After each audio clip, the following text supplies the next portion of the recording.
नमस्कार दोस्तों, मैं रत्न सर आप सभी का स्टडी 91 में स्वागत करता हूं। और कैसे हैं आप सभी? उम्मीद करता हूं आप सभी स्वस्थ होंगे, जहां भी होंगे मस्त होंगे। दोस्तों आज बहुत ही इंपॉर्टेंट टॉपिक लेके आया हूं। जैसा कि आप जानते हैं दोस्तों, अभी हमने वायुमंडल के बारे में पढ़ा था कि वायुमंडल होता क्या। अब दोस्तों वायुमंडल से कैसे क्वेश्चन पूछे जाएंगे आपके सी टेट में या यूपी टेट में या सुपर टेट में या किसी भी वनडे एग्जाम में कैसे प्रश्न आते हैं, उसके बारे में दोस्तों डिस्कस करेंगे। बहुत ही इंपॉर्टेंट श्रृंखला है, इसलिए दोस्तों एक बार वीडियो को ज़्यादा शेयर कर दीजिएगा, लाइक कर दीजिएगा। आइए दोस्तों स्टार्ट करते हैं अपना सेशन। बहुत ही इंपॉर्टेंट सेशन है। आइए जानते हैं आपने वायुमंडल की जानकारी कितनी प्राप्त की है। ये दोस्तों आपके स्टडी 91 में यूपी टेट का की पुस्तक है, मात्र 249, और ये हिंदी इंडिविजुअल का बैच स्टार्ट हो चुका है। आइए हमारा पहला क्वेश्चन है, पर्यावरण से अभिप्राय क्या होता है? एनवायरमेंट से अभिप्राय क्या होता है?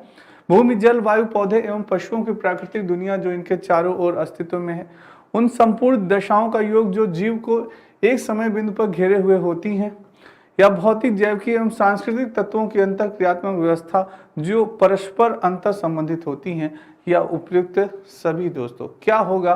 पर्यावरण से क्या अभिप्राय होता है? दोस्तों हम सभी जानते हैं पर्यावरण दो शब्दों से मिलकर बना है, परिधन आवरण। परिधन आवरण जिसका अर्थ होता है दोस्तों चारों ओर से घेरे हुए, है ना। पर्यावरण दोस्तों हमारे यानी कि चारों ओर से जीव जंतु गैसों आदि से हम घिरे हुए हैं दोस्तों। तो इसका आंसर क्या होगा दोस्तों? दोस्तों इसमें क्या है? पर्यावरण यानी भूमि, जल, वायु, पौधे, पशुओं की प्राकृतिक दुनिया जो इनको चारों अस्तित्व में है, जो हमें चारों ओर से घिरे हुए, वही क्या है? पर्यावरण है। बिल्कुल सही है।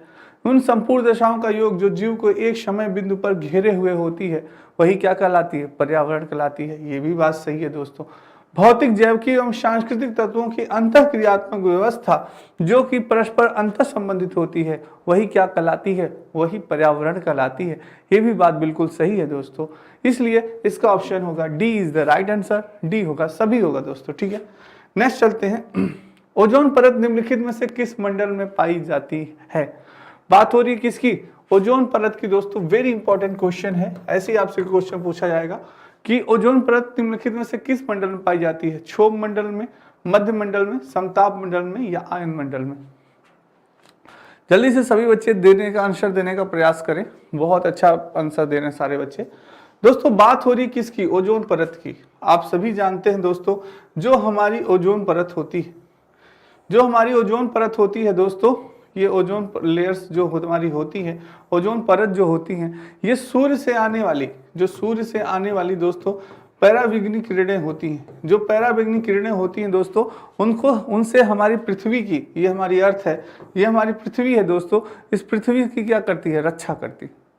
क्योंकि दोस्तों अगर ये पैराविग्निक किरणें डायरेक्ट हमारे अगर पृथ्वी पर आना प्रारंभ कर देंगी, तो हमें कई बीमारियां, कई नुकसान होंगे दोस्तों। सारे जीव जंतु, वनस्पति, सभी को दोस्तों बहुत सारे नुकसान झेलना पड़ेगा। आप सभी जानते हैं इसका क्या दुष्परिणाम होगा। जो आपका ग्लोबल वार्मिंग है, ये सारी चीज़ें दोस्तों, ये सारी चीज़ें रीजन किसका है?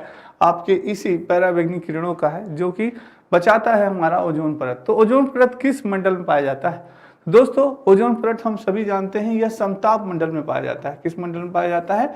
समताप मंडल में पाया जाता है दोस्तों, जिसमें कि समान तापमान होता है। समताप मंडल में समान तापमान होता है, और इसी मंडल में हम वायुयान, जेट विमान, सारी चीजों को आसानी से सरलता पूर्वक उड़ा सकते हैं। क्योंकि दोस्तों ना यहाँ पे आंधी तूफान, बिजली कुछ नहीं होता, समान तापमान होता है, तो आसानी से हम अपने एरोप्लेन्स को यहाँ पे उड़ा सकते हैं दोस्तों।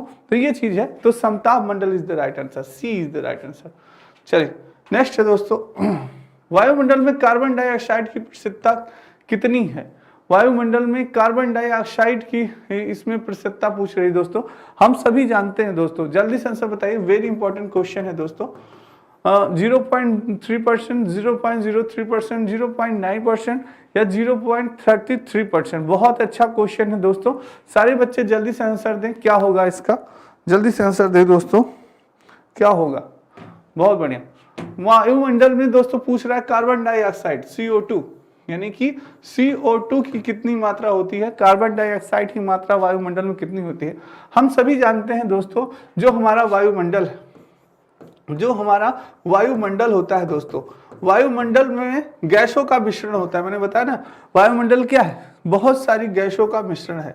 वायुमंडल क्या है? गैसों का मिश्रण है, गैसों का मिश्रण है दोस्तों। कई प्रकार की गैसें इसमें पाई जाती हैं, पर सबसे महत्वपूर्ण गैस या हम कह सकते हैं सबसे अधिक पाई जाने वाली गैस कौन सी है? हमारी नाइट्रोजन है। कौन सी है? नाइट्रोजन है दोस्तों। कितनी है? ये 78% पाई जाती है। कितनी? 78% नाइट्रोजन है, सबसे अधिक पाई जाती है। कितनी? 78%। उसके बाद हमारी ऑक्सीजन है। ऑक्सीजन कितनी पाई जाती है? 21%, 21% हमारी ऑक्सीजन होती है दोस्तों। यानी टोटल 99%। अगर इसको जोड़ा जाए 78 प्लस 21 तो 8 1 9 7 2 9, 99% हमारी गैसें कौन होती हैं? ऑक्सीजन और नाइट्रोजन होती हैं। कौन होती है दोस्तों? नाइट्रोजन और ऑक्सीजन हमारी 99% गैसें होती हैं। किसमें? वायुमंडल में दोस्तों। तो ये चीज है दोस्तों। और यहाँ पूछा है कार्बन डाइऑक्साइड दोस्तों, CO। बाकी अन्य गैसें 1% होती हैं दोस्तों। तो CO2 इसमें होगा दोस्तों क्या होगा? 0.3%, 0.3%, 0.9% या 0.33%।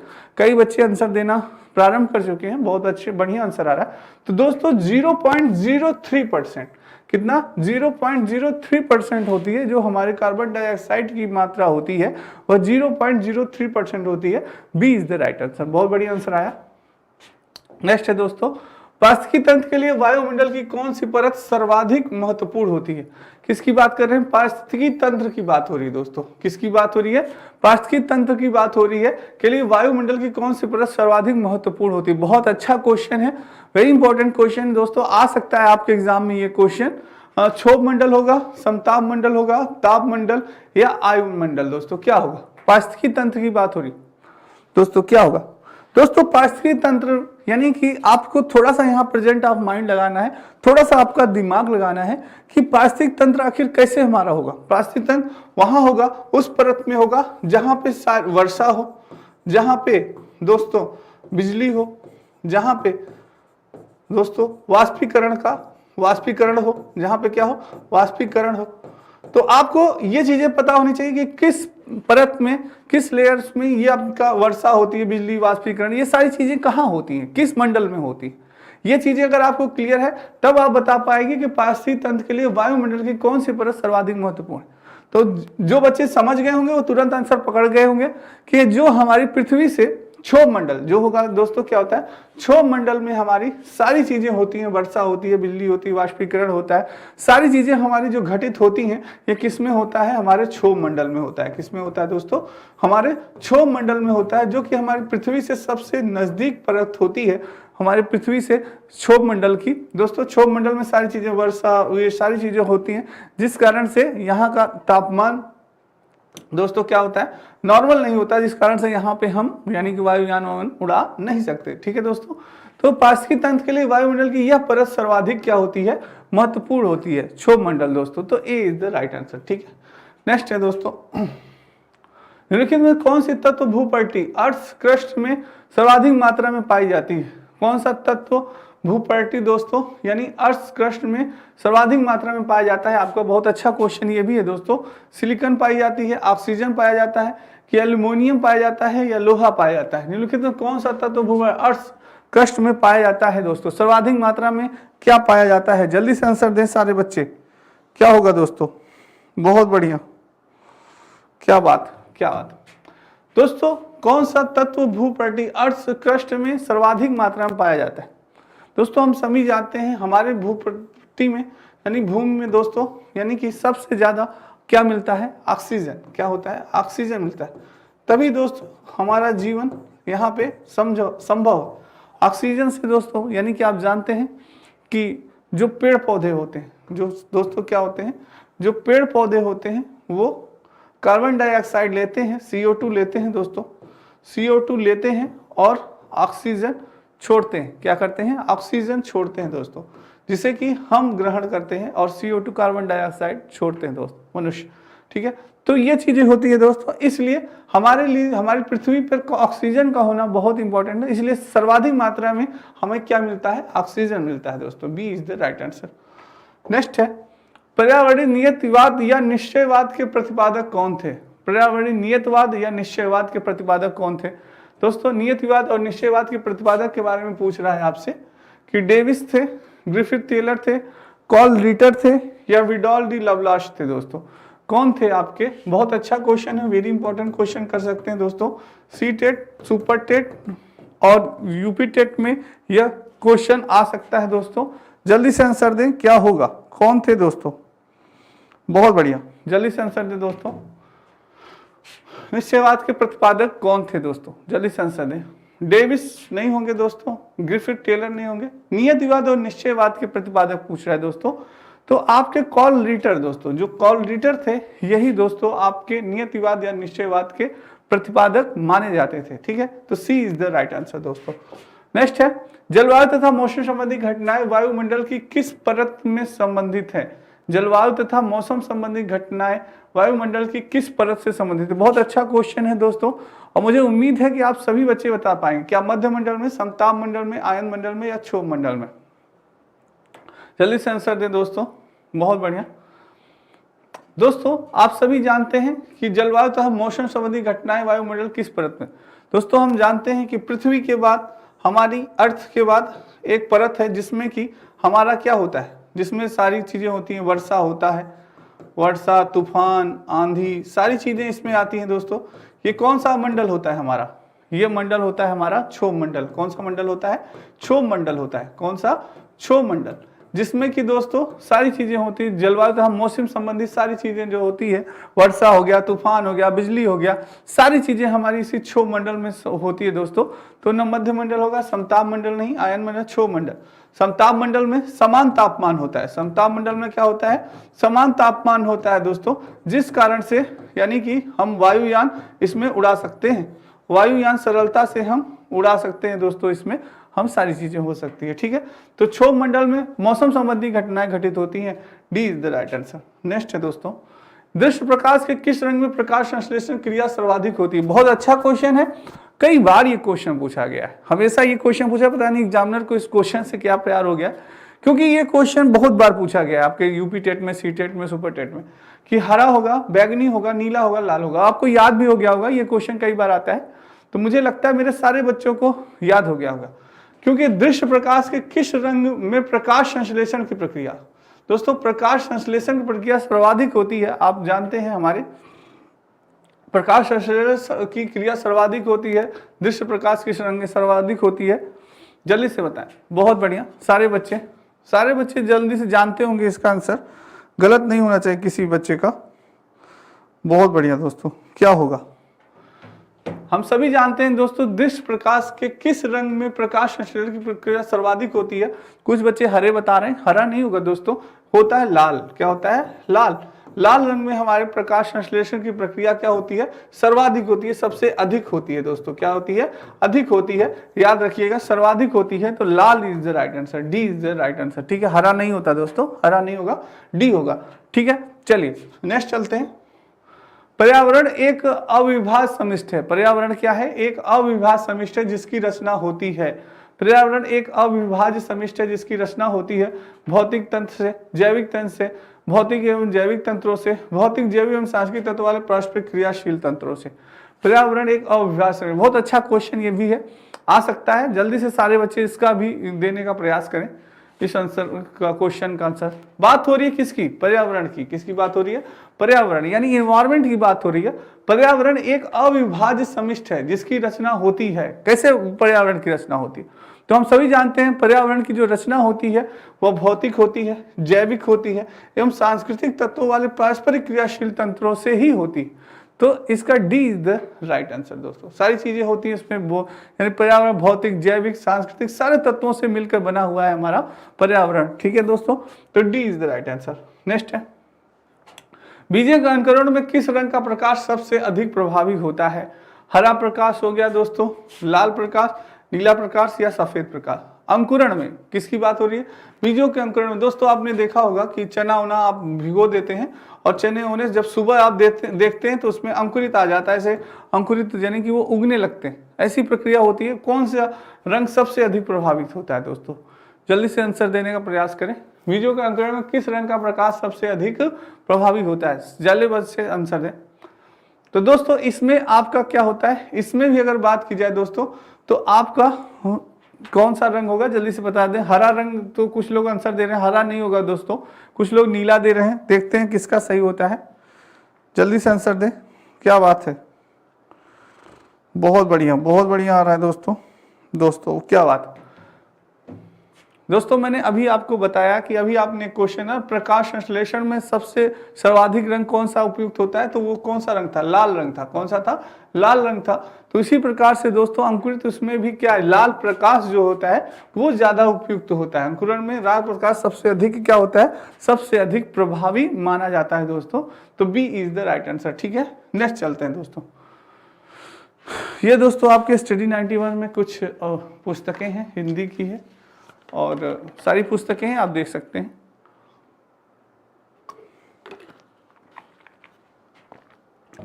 चलिए दोस्तों नेक्स्ट चलते हैं।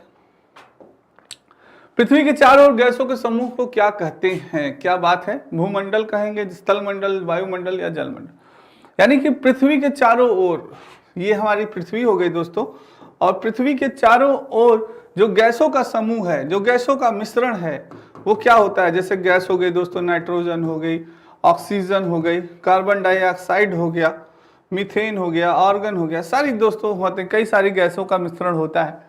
तो वो क्या कहलाता है दोस्तों, तो जल्दी से बताएं, भूमंडल कहलाएगा, स्थल मंडल, वायुमंडल या जल। तो दोस्तों मैंने आपको बताया कि पृथ्वी के चारों ओर गैसों के समूह को क्या कहते हैं, वायुमंडल कहते हैं। क्या कहते हैं, वायुमंडल कहते हैं। सी इज द राइट आंसर। और जो जल होता है दोस्तों समूह, तो उसे क्या कहते हैं, जलमंडल कहते हैं। तो स्थलों के समूह को स्थल मंडल कहते हैं। तो ये चीज है दोस्तों, तो सी इज द राइट आंसर। वायुमंडल में आपके क्या है, गैसों का मिश्रण है दोस्तों। क्या है, गैसों का मिश्रण है वायुमंडल। कई प्रकार की गैसें पाई जाती हैं हमारे वायुमंडल में दोस्तों, ये गैसों का मिश्रण ही क्या कहलाता है, वायुमंडल कहलाता है दोस्तों। ठीक है, तो याद रखिएगा। नेक्स्ट है दोस्तों, निम्नलिखित में से किस एक का संबंध पर्यावरणीय सुरक्षा से नहीं है। निम्नलिखित किस एक का संबंध पर्यावरणीय सुरक्षा से नहीं है दोस्तों। धारणी विकास, वनोन्मूलन, वृक्षारोपण, कागज के थैलों का प्रयोग, या ये होगा दोस्तों, क्या होगा, जल्दी से बताएं। पर्यावरणीय सुरक्षा से नहीं है, क्वेश्चन बहुत अच्छा है दोस्तों, जल्दी से बताएं आप क्या होगा दोस्तों। कागज के थैलों का प्रयोग, अगर हम कागज के थैलों का प्रयोग कर रहे हैं, यानी कि हम पॉलिथीन को बैन कर रहे हैं। पॉलिथीन को क्या कर रहे हैं, पॉलिथीन को हम बैन कर रहे हैं, पॉलिथीन को हम नहीं यूज कर रहे हैं। यानी कि ये क्या है, बहुत ही अच्छा, यानी कि पर्यावरण को सुरक्षित करने के लिए बहुत अच्छा मार्ग है, बहुत अच्छा उपाय है कि हम पॉलिथीन का प्रयोग न करके किसका प्रयोग करते हैं, कागज के थैलों का। हम वृक्षारोपण कर रहे हैं, वृक्षों को लगा रहे हैं। क्या दोस्तों, क्या कर रहे हैं, हम वृक्षों को लगा रहे हैं। तो इससे अच्छा पर्यावरण सुरक्षित क्या होगा। अगर आप हमेशा दोस्तों, अगर पर्यावरण को आपको सुरक्षित करना है, पर्यावरण को आपको अच्छा बनाना है, तो दोस्तों आप हो सके तो मैं कह रहा हूँ डेली नहीं, कम से कम महीने में 1 या 2 वृक्ष आप जरूर लगाएं दोस्तों।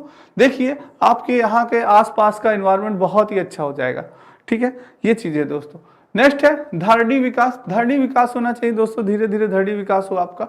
वनोन्मूलन दोस्तों जो होता है, ये हमारे उसमें नहीं होता। अगर वनों का उन्मूलन हो, ये हमारे उसमें पर्यावरण के विकास में ये दोस्तों नहीं संबंधित होता है कि वनोन्मूलन करके हम पर्यावरण का विकास कर सकते हैं, नहीं, ऐसा नहीं हो सकता। ठीक है, नेक्स्ट है दोस्तों, सतत विकास के लिए आवश्यक है। सतत विकास के लिए आवश्यक है, यानी कि डेवलपमेंट, हमेशा विकास हो, डेवलपमेंट हो, क्या हो, जैव विविधता का संरक्षण, प्रदूषण का निरोध एवं नियंत्रण, निर्धनता को घटाना और उपयुक्त सभी। क्या होगा दोस्तों कि हमारा जो डेवलपमेंट है, जो हमारा दोस्तों विकास है, वो हमेशा चलता रहे, हमेशा क्या रहे, चलता रहे, बढ़ता रहे। ऐसा हमें कौन से उपाय करने चाहिए, जल्दी से आंसर दें सभी बच्चे, कौन सा ऐसा उपाय करना चाहिए, जल्दी से बताएं। क्या हमें निर्धनता को घटाना चाहिए, बिल्कुल। अगर गरीबी को हम घटाएंगे तो हमारे देश का विकास होगा कि नहीं होगा, बिल्कुल होगा। अगर हम प्रदूषण को नियंत्रण कर रहे हैं दोस्तों, प्रदूषण को क्या कर रहे हैं, हम नियंत्रित कर रहे हैं। प्रदूषण को क्या कर रहे हैं, हम नियंत्रित कर रहे हैं। जैसे जल प्रदूषण हो गया, वायु प्रदूषण हो गया, ध्वनि प्रदूषण, मृदा प्रदूषण, इन सारे प्रदूषणों को हम क्या कर रहे हैं, कंट्रोल कर रहे हैं। कि जैसे वृक्ष लगा रहे हैं कि जैसे कि ये प्रदूषण ज्यादा से ज्यादा न हो, तो हमारे देश का विकास होगा कि नहीं होगा, डेवलपमेंट होगा कि नहीं होगा, बिल्कुल होगा। तो ये भी होगा। जैव विविधता का सुरक्षा, जो हमारे जीव जंतु हैं उनको हम संरक्षित कर रहे हैं, उनको हम सुरक्षा प्रदान कर रहे हैं, तो भी हमारे देश का विकास होगा। तो यानी इसमें उपयुक्त सभी होगा, D is the right answer. ठीक है, नेक्स्ट है दोस्तों, निम्नलिखित कथनों पर विचार कीजिए। बहुत अच्छा क्वेश्चन है दोस्तों, ऐसे ही आपके सीटेट में क्वेश्चन पूछा गया है और ऐसे ही पूछा जाता है। कि दृश्य स्पेक्ट्रम जिसकी तरंग दैर्घ्य 400 से 700 mm होती है प्रकाश संश्लेषण सक्रिय विकिरण कहलाते हैं। या अल्ट्रावेज ए, अल्ट्रावेज बी विकिरण या अल्ट्रावेज सी ज्यादा हानिकारक होती है। समताप मंडल में अवस्थित ओजोन परत द्वारा बैरा बिग्नी विकिरण का अवशोषण होता है। उपयुक्त में से कौन से कथन सत्य हैं? क्वेश्चन ध्यान से पढ़िएगा। ये आपको 3 कथन दिए गए।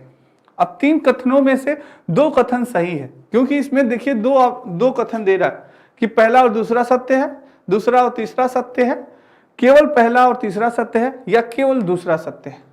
तो इनमें से आपको बताने हैं कौन से इन 3 कथनों में से कौन सा कथन आपका सही है। जो बच्चे वायुमंडल पढ़े थे कल वो अच्छे से इसका आंसर दे पाएंगे। अगर आपने वायुमंडल नहीं पढ़ा है तो आप आंसर देने में असमर्थ होंगे। जल्दी से देने का प्रयास करें सारे बच्चे। क्या होगा दोस्तों? पहला है दृश्य स्पेक्ट्रम जिसकी तरंग दैर्घ्य 400 से 700 mm होती है प्रकाश संश्लेषण संश्लेषी सक्रिय विकिरण कहलाते हैं। बिल्कुल सही बात है, ये बिल्कुल सही होगा दोस्तों, ये सही है। और क्या है? समताप मंडल में उपस्थित ओजोन परत द्वारा पैराबिग्नी विकिरणों का अवशोषण होता है। उपयुक्त में से कौन सा कथन सत्य है ये बताइए। तो हम सभी जानते हैं दोस्तों कि समताप मंडल में, आप भी आंसर देने का पहले प्रयास करें तब मैं आंसर आपको बताऊं। सारे बच्चे देने का प्रयास करें। बहुत अच्छा क्वेश्चन है, स्क्रीनशॉट ले लीजिएगा। गलत नहीं होना चाहिए, किसी भी बच्चे का गलत नहीं होना चाहिए। ले लिया आपने? चलिए दोस्तों, यानी कि आप चलिए, जैसे एक बात तो आपकी सत्य हो गई, अब इन्हीं 2 में आपको पकड़ना था कि भाई ये वाली बात तो सत्य है कि जिसकी तरंग दैर्घ्य 400 से 700 mm होती है वो प्रकाश संश्लेषण सक्रिय विकिरण कहलाते हैं। ये बात सत्य है। अब आपको क्या मालूम, अल्ट्रावेज ए, अल्ट्रावी विकिरण अल्ट्रावेज से ज्यादा हानिकारक होती हैं? सर तीनों वेव्स नहीं हानिकारक होती, इनमें से एक ही 2 हैं जो कि बहुत हानिकारक होती हैं, तीनों नहीं हानिकारक होती, ये गलत है। तो अब बात बची तीसरा, यानी तीसरा हमारा सच है, क्योंकि समताप मंडल में उपस्थित हम जानते हैं ओजोन परत द्वारा जो पैराबिग्नी विकिरण का अवशोषण होता है। तो ओजोन परत ही है दोस्तों जो पैराबिग्नी विकिरणों को क्या करती है? अवशोषित करती है। तो ये चीज हमारा सही है, यानी पहला और तीसरा सत्य है, केवल पहला और तीसरा, C is the right answer. Next है, अधोलिखित में से कौन भौतिक वातावरण का तत्व नहीं है? भौतिक वातावरण का तत्व नहीं है। भूमि के रूप, मिट्टियां, खनिज, बस्तियां। दोस्तों अधोलिखित में कौन भौतिक वातावरण का तत्व नहीं है? नहीं पूछ रहा है, भौतिक वातावरण का तत्व नहीं है पूछ रहा है आपसे। बहुत अच्छा क्वेश्चन है, सारे बच्चे जल्दी से आंसर दें। क्या होगा? क्या बात है, बहुत बढ़िया। भौतिक वातावरण के तत्व हम सभी जानते हैं दोस्तों, भौतिक वातावरण के तत्व की बात हो रही है यहाँ पे। हम सभी जानते हैं भौतिक वातावरण के रूप में हमारी क्या आती हैं? मिट्टियां। दोस्तों मिट्टियां हमारे देश में कई प्रकार की पाई जाती हैं। काली मिट्टी हो गई, दोमट मिट्टी हो गई, हाँ चिकनी मिट्टी हो गई, कई प्रकार की मिट्टियां पाई जाती हैं दोस्तों। बलुई मिट्टी हो गई, कई प्रकार की मिट्टियां हमारे यहाँ पाई जाती हैं। और खनिज दोस्तों, कई प्रकार के खनिज भी हमारे यहाँ पाए जाते हैं। भूमि के रूप दोस्तों कई होते हैं, समतल होते हैं, ऊंचाई ढलान वाले होते हैं, कई होते हैं भूमि के रूप भी होते हैं। पर दोस्तों भौतिक वातावरण की यहाँ बात हो रही है जिसमें बस्तियां नहीं आएगा दोस्तों, बस्तियों की बात यहाँ पे नहीं हो रही है। तो D is the wrong answer, बाकी ऑप्शन सही है दोस्तों, ठीक है। नेक्स्ट है, निम्नलिखित में से कौन सा पर्यावरण सांस्कृतिक पर्यावरण के अंतर्गत शामिल नहीं है? शामिल नहीं है, question point noted my student. पूछ रहा है कौन सा पर्यावरण सांस्कृतिक पर्यावरण के अंतर्गत शामिल नहीं है? सामाजिक पर्यावरण, आर्थिक पर्यावरण, व्यवहारिक पर्यावरण या मनोवैज्ञानिक पर्यावरण? कौन सा? बहुत अच्छा क्वेश्चन है, स्क्रीनशॉट ले लीजिएगा। बहुत अच्छा क्वेश्चन है, सारे बच्चे जल्दी से बताएं कौन सा होगा। क्या बात है, कौन सा पर्यावरण सांस्कृतिक पर्यावरण के अंतर्गत शामिल नहीं है? दोस्तों सांस्कृतिक पर्यावरण की बात की जा रही है जिसके अंतर्गत हमारा क्या आता है? सामाजिक पर्यावरण आता है। कौन सा आता है? सामाजिक पर्यावरण आता है दोस्तों। दूसरी बात की जाए कि हमारा आर्थिक पर्यावरण आता है, आर्थिक आता है। दोस्तों कॉपी कलम लिए लीजिएगा, जितना लिखेंगे उतनी चीजें आपको याद होगी। मैंने आपको बताया ना, शॉर्ट नोट्स दोस्तों, जितना आप शॉर्ट नोट्स बनाएंगे उतना आपका टाइम बचत होगा। क्या होगा? टाइम बचत होगा। एग्जाम के टाइम तुरंत आप रिवाइज कर लेंगे दोस्तों। तो ये लिखते जाइए कि सांस्कृतिक पर्यावरण के अंदर सामाजिक आएगा, आर्थिक पर्यावरण आएगा, मनोवैज्ञानिक पर्यावरण आएगा, पर दोस्तों आपका आएगा नहीं क्या? व्यवहारिक पर्यावरण। व्यवहारिक पर्यावरण इसके अंतर्गत नहीं आता। सी इज द रॉन्ग आंसर, ठीक है। निम्नलिखित कौन सा पर्यावरण सांस्कृतिक पर्यावरण के अंतर्गत शामिल नहीं है? वही चीज है, रिपीट हो गई है दोस्तों, यानी व्यवहारिक पर्यावरण नहीं शामिल है। C is the right answer. Radio तथा टेलीविजन के प्रसारण में कौन सी वायुमंडलीय परत का उपयोग किया जाता है? वेरी इंपॉर्टेंट क्वेश्चन, कई बार पूछा गया क्वेश्चन है दोस्तों। सी टेट में भी पूछा गया कई बार है, टेट में भी पूछा गया है और सुपर टेट में भी। बहुत ही अच्छा क्वेश्चन है, उम्मीद करता हूं मेरे किसी भी शेर और शेरनी का गलत नहीं होगा ये क्वेश्चन।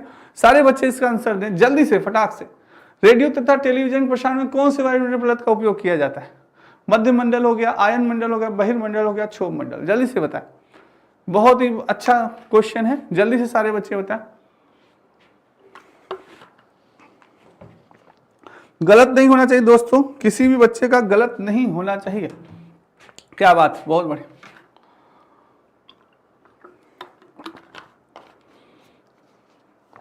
तो हम सभी जानते हैं दोस्तों क्षोभ मंडल। दोस्तों क्षोभ मंडल में सारे मौसम संबंधी जितनी प्रक्रिया होती हैं वो किस में होती हैं? क्षोभ मंडल में होती है। मौसम संबंधी सारी प्रक्रिया जो होती हैं वो आपके क्षोभ मंडल में होती है। अब बात करते हैं दोस्तों प्रसारण, रेडियो संबंधित सारी चीजें किस में होती हैं? आपके आयन मंडल में होती है। किस में होती है? आयन मंडल में, न कि मध्य मंडल में। मध्य मंडल में नहीं होगा, न बहिर्मंडल में, किसी में नहीं होगा। ये किस में होता है? आयन मंडल में होता है, जिसमें आपके प्रसारण, रेडियो संबंधित सारी चीजें दोस्तों ये किस में होती है? आपके आयन मंडल में होती है। तो B is the right answer. उम्मीद करता हूं सारे बच्चे बहुत ही अच्छा आंसर दे रहे हैं, बहुत बढ़िया। नेक्स्ट है दोस्तों वातावरण में सर्वाधिक प्रतिशत है। वातावरण में सर्वाधिक प्रतिशत कौन सी गैस है? कौन सी गैस पूछा है दोस्तों कि वातावरण में कौन सी गैस सर्वाधिक मात्रा में पाई जाती है? और इस क्वेश्चन का आंसर मेरे सारे बच्चे बहुत ही सटीक देंगे, बहुत जल्दी देंगे, क्योंकि सारे बच्चे को मैंने इसी क्लास में अभी एक्सप्लेन किया कि कौन सी गैस सबसे ज्यादा पाई जाती है। ऑक्सीजन का, कार्बन डाइऑक्साइड का, नाइट्रोजन का या हाइड्रोजन का? कौन सी गैस होती है? जल्दी से बताएं दोस्तों। बहुत अच्छा क्वेश्चन, सारे बच्चे जल्दी से आंसर दें, बहुत बढ़िया। तो दोस्तों बात कर रहे हैं कि वातावरण में सर्वाधिक प्रतिशत कौन सी गैस पाई जाती है? जल्दी से सारे बच्चे आंसर दें, कौन सी गैस पाई जाती है? तो दोस्तों मैंने अभी बताया कि दूसरे नंबर पे आपका क्या है, 21% आपकी पाई जाती है क्या? ऑक्सीजन। 21% कौन पाई जाती है? आपकी ऑक्सीजन पाई जाती है। अभी मैंने बताया कि कार्बन डाइऑक्साइड आपका कितना है? 0.03%।